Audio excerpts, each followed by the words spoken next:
ભુજના ઐતિહાસિક અને રાજાશાહી સમયના અમૂલ્ય વારસારૂપ દેસલસર તળાવની હાલત આજે અત્યંત દયનીય અને ચિંતાજનક બની ગઈ છે.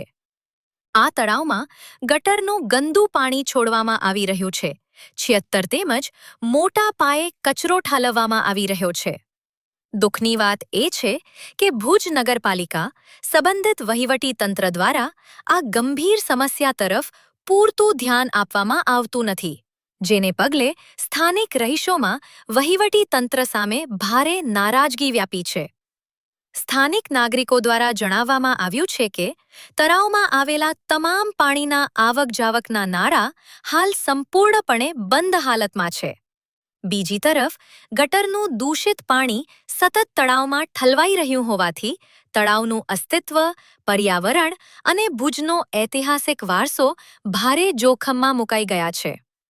આ ગંભીર પરિસ્થિતિને ધ્યાને રાખીને ભુજ નગરપાલિકા અને વહીવટી તંત્ર સમક્ષ નમ્ર પરંતુ દ્રઢ માંગણીઓ કરવામાં આવી છે કે દેસલસર તળાવ માટે તાત્કાલિક જરૂરી બજેટ ફાળવવામાં આવે, તળાવની સંપૂર્ણ સફાઈ કરવામાં આવે, તળાવમાં ભરતું ગટરનું ગંદુ પાણી તાત્કાલિક ધોરણે બંધ કરવામાં આવે, બંધ પડેલા આવક-જાવકના નાળાઓને ફરીથી કાર્યરત કરવામાં આવે અને આ ઐતિહાસિક તળાવને ફરી જનતા માટે ઉપયોગી બનાવવામાં આવે.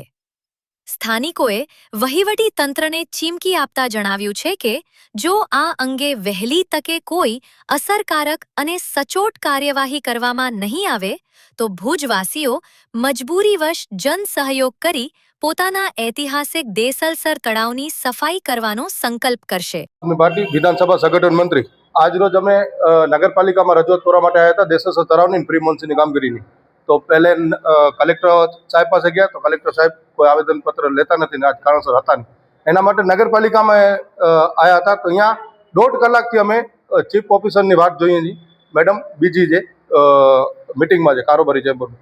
તો કાલથી મિટિંગ છે, આજે મિટિંગ હતી. આ 1.5 કલાક સુધી અમારો ઊભા હતા તો રજૂઆત લેવામાં નથી આવી. હવે એમ કહે છે કે સાંજે આવજો. પ્રી મોન્સૂનની કામગીરી ભુજના અંદર ઝીરો છે કે દેસલસર તળાવમાં જેટલા પણ નાલા આવે છે, જે અલગ અલગ વિસ્તારોમાંથી પાણીના નાલા, એમાં બધામાં કચરો ભરેલ છે. આજે મેડમ પાસે ટાઈમ નહોતો, નકર બતાવત લોકેશનવાળા ફોટા હું કાઢી આવ્યો છું. બધા જેટલા ભુજના નાલા છે બધાને લોકેશનવાળા ફોટા પાડીને આવ્યો છું કે મેડમ શ્રી કે શું કામ કે અહીંયા પ્રી મોન્સૂનની કામગીરી ખાલી માત્ર 2 થી 3 નાલા જે ભુજના અંદર હાઈવે માટે બતાવે છે, 2 કલાક આવે છે, ફોટોશૂટ કરી ને ચાલે જાય છે. પહેલે તો ચૂંટાયેલા પ્રતિનિધિઓ પર ફોટોશૂટ કરતા હતા, હવે તો અધિકારી પર ફોટોશૂટ કરી ને હાલે જાય છે. મુખ્ય જે હમીસરમાં જે આવે છે એના અંદર પણ ગટર આવતી ચાલુ થઈ ગઈ છે. તો ભુજવાસીઓને એક નમ્ર અપીલ છે કે જાગી જાજો ને વહેલી તકે તંત્રને રજૂઆત કરજો. જો દેસલસરની જે હાલત છે એ જ વહેલી તકે હમીસર તળાવની હાલત થવાવાળી છે. એના અંદર પણ ગટર આવવાની ચાલુ થઈ ગઈ છે. તો આજે એ જ રજૂઆત કરીને આવ્યા હતા. પણ અફસોસ કે મેડમ પાસે, કોઈ અધિકારી પાસે, કોઈ ચૂંટાયેલા પ્રતિનિધિ પાસે, પ્રમુખ પાસે, કોઈ પાસે ટાઈમ જ નથી કે પ્રજાની રજૂઆત સાંભળે. જય હિન્દ. આપનું નામ અને પરિચય, અને જે ઘણા વર્ષોથી આપણે દેસલસર તળાવની કામગીરી બાબતે. મારું નામ શહેજાદ સમા છે અને દેસલસર તળાવની જે કામગીરી છે એ વર્ષોથી નર્યા નાટકો થાય છે. અગાઉ પણ દેસલસર તળાવના નામે કરોડો રૂપિયાની ગ્રાન્ટો ખવાઈ ગઈ અને આ લોકોના પેટ હજી નથી ભરાણા, એટલે વળી નવા નાટકો ચાલુ કરશે.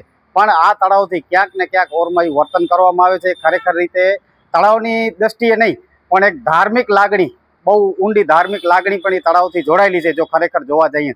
પણ આ નાક વગરની નકટી નગરપાલિકા છે, એને કોઈ જાતનું ફરક નહીં પડે.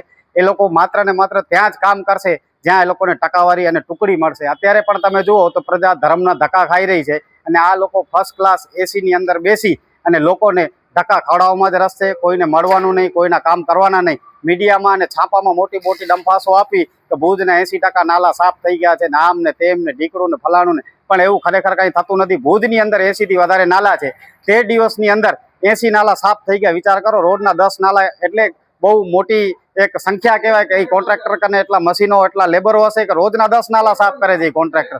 એટલે આ ખાલી ભુજ નગરપાલિકા નાલા સફાઈના નામે ભુજ નગરપાલિકાની તિજોરી સાફ કરવાના ધંધા કરે છે. આપણે જોઈએ મસૂરો ચીટિંગનો ખબર છે ધંધો ચાલતો હોય એ આ ચીટિંગના આ ખરેખર વ્હાઇટ કોલર વાળા ચીટરો છે. 2-4 નાલા સાફ કરી અને 80 નાલાની ગ્રાન્ટો ખાઈ અને ચીટિંગ કરવી એ આ લોકોનો ધર્મ અને ધંધો છે.